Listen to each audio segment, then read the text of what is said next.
You will know Collegium Medicorum Theatri is an association that is celebrating this year 50 years of existence.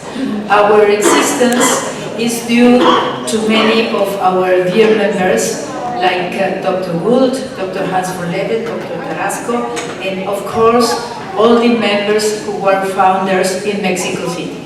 So I am also very honored as a Mexican to be the president of Collegium Medicorum Theatri. But we cannot forget that Collegium Medicorum Theatri has been all years, during 50 years, been joining all over the world to celebrate the artistic voice. And many of our dear members are not with us in presence, but in our thinking, in our emotions, and in our spirit.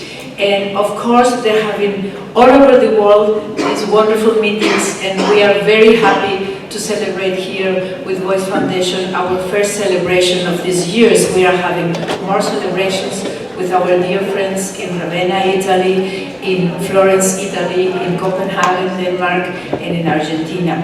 And well, all the members that are present and not present are very well-known personalities working daily with artistic voice and dealing with so many matters of artistic voice. So we are going to make this roundtable in honor of artistic voice and in honor of all the members of Collegium Medicorum Theatri that made possible to be here with you 50 years.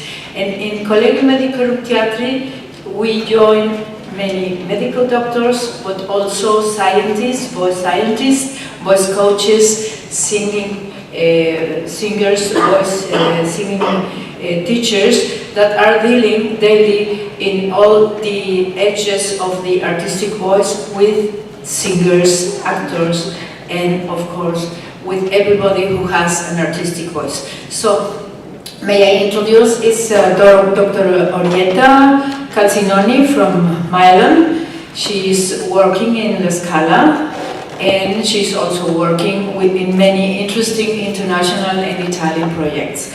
Dr. Bob Sataloff, he doesn't need any presentation, but I would like to say he is one of the heads of this Collegium Medicorum Theatri also. And Dr. Josef Schlömicher is our secretary, general secretary from Collegium Medicorum Theatri, and Dr. Pibu is one of our many distinguished members. So the first case is going to be a mezzo-sopran, 25 years old. She's a pop singer. She has been doing 15 concerts in 2 months, but she has dysphonia during 1 year. And she has to cancel, after these 2 months, she has to cancel her tournée. As medical situation, she has a nose deviation septum, hypertrophic turbinates, reflux only in the morning, and she has a small overweight of 10%, but only 1 year of singing lessons. And here is the stroboscopical. As you know, we have to change to many formats, so I hope you have clear these images in the stroboscopy. So I could give the presentation first to Dr. Orietta. So what would you think in this mezzo-soprano, only with 1 year singing lessons, and if she, as a pop singer, is working so hard but without a really technician development? I would ask her if, besides singing lessons, indeed a short period, she was trained how to cope with such a tough schedule, because it's not only know how to sing your pieces, but also how to hear the vocal fatigue because of the many performances altogether to support. This may enhance and reveal some hidden lesions in your voice that you may better cope with more intervals between performances. Usually people with small lesion may, if not bearing their support, their body support, may fail in tightening of schedule. Thank you very much. And Dr. Sataloff, I would ask you if you could please also tell what do you think about the reflux and the hypertonic turbinates together in a singer without not so much technique? I think they both need to be addressed. It may be that the hyperturbinates are allergy, but it also may be that they're from reflux. Now, reflux, as we all know, can get high. It's been identified in middle ear fluid. It can cause sinusitis. So if there really is reflux, it should be treated in conjunction with nasal treatment, and I would routinely allergy test a person like this as well. I agree with the other comments. There are lots of things that need to be asked about here. What kind of, if it's screaming pop or clear sound pop, if you can hear monitor speakers and lots of other things. But the real issue here is what we're seeing in this throat. And would you advise immediately to take some medicines for both problems? Well, I do a workup for both problems very promptly. If she hadn't taken anything that prevented it, I would allergy test her the same day. Depending on how compliant I thought she would be, I would either start her on reflux medications immediately or get a 24-hour PhD study within the week, and then start her while I was waiting for results.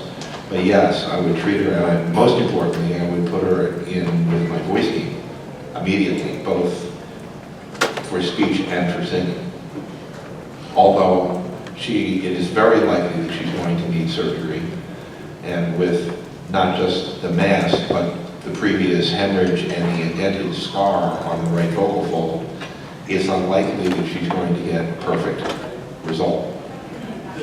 But depending on what kind of music she sings, that might not matter. Thank you. And Dr. Pico, do you think it could be possible to make when the surgery? Because as Dr. Sataloff said, this is a singer that it is most probably that she goes under for no surgery. But what would you advise? Because she is on a tournée, she has to cancel, but you know the stroboscopy that we have. You know, if this is the first time you're seeing this person, I think she is only telling you that she needs some sort of intervention.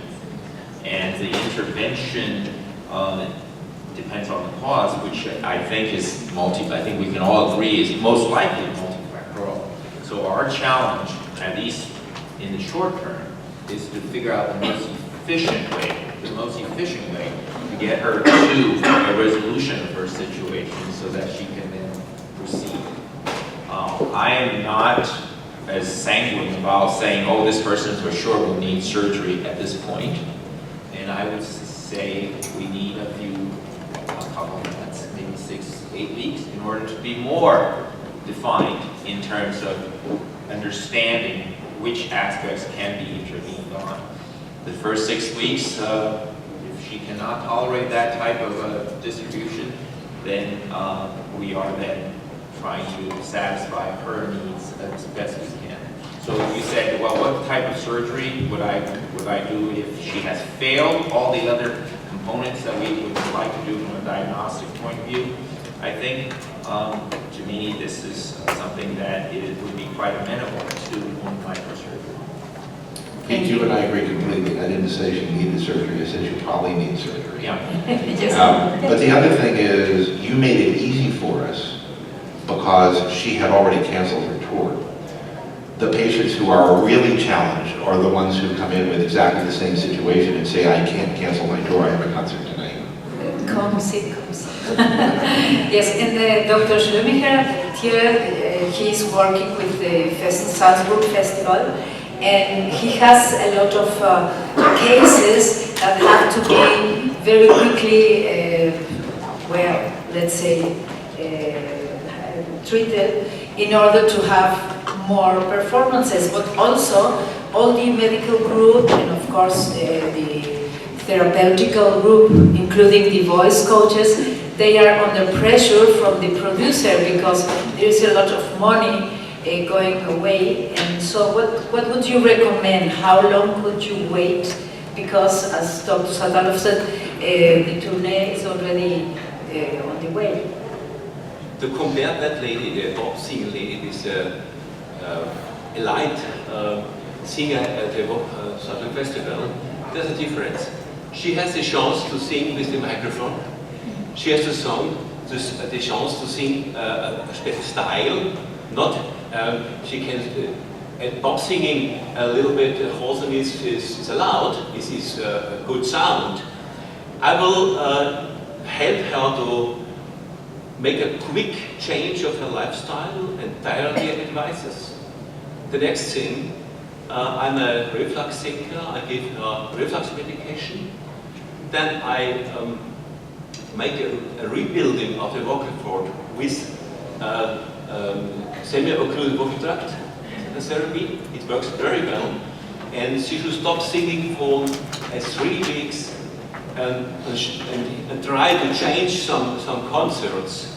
And then I believe she can sing with that.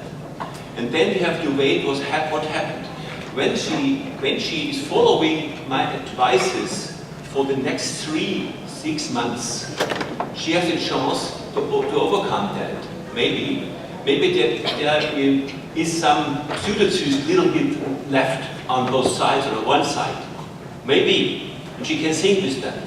And then we have to decide if it's necessary to do operation for the future, yes or no. Well, what I think, thank you, Doctor. What I think is that, as the panelists said, we have to wait, but not too long. In my opinion, we would with a very, very intensive treatment, of course, allergy test, and also to see what's happening with the esophagus, if she has some infection from Helicobacter pylori, because sometimes we do not think because the patient is not complaining about that, but we have to think about that. And also, either endoscopy of the esophagus, if she has had some story before, or X-ray, so to see how it's functioning. But I would only wait because of she's on tournée, only 10 days, and then immediately we decide according to the results. If the results are very good and the inflammation is away and almost 50% of the degeneration of the vocal of the free vocal edge is gone, then we can go on with voice therapy. Would you advise somewhat other exercises or only semi-occluded vocal exercises, Dr. Orietta? No, I would after 10 days. Yeah, I would add also a specific voice therapy, vocal coaching and voice therapy expert.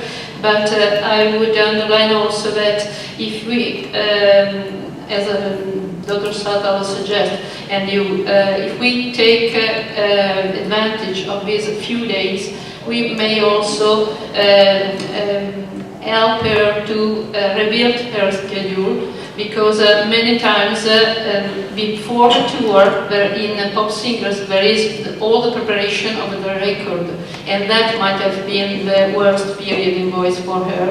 And so we might get advantage of just short delay to reprogramming of the cancelled data, and that's important in show business. So, of course, she needs a thorough help and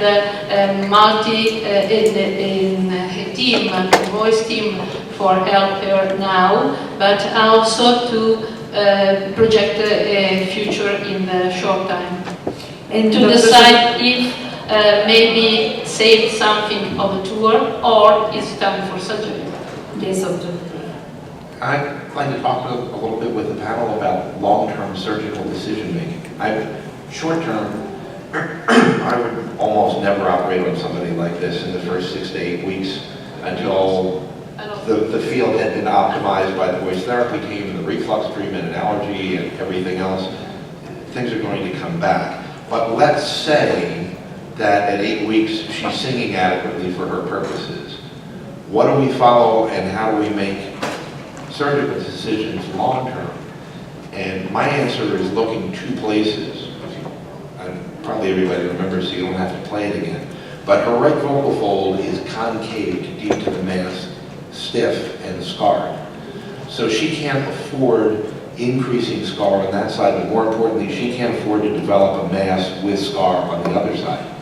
So when I leave these people alone and don't operate on them, I watch them very closely, and my primary decision is made by the presence of increasing fibrosis and increasing stiffness on the reactive mass on the contralateral side. If she can continue to perform with the mass and the reactive mass either goes away or doesn't worsen, fine. But if she ends up singing and gets a fibrotic nodule with indented scar opposite the existing scar, the surgical results are likely to be worse, in my opinion, and you're likely to end up having to operate on both sides. You have scar on one side and pretty normal vibration on the other side, or even a little soft mass on the contralateral side to help fill in the deficit. You do all right. If you have bilateral opposing scar, that's not good. So that's what I follow long term if we let somebody keep the masses.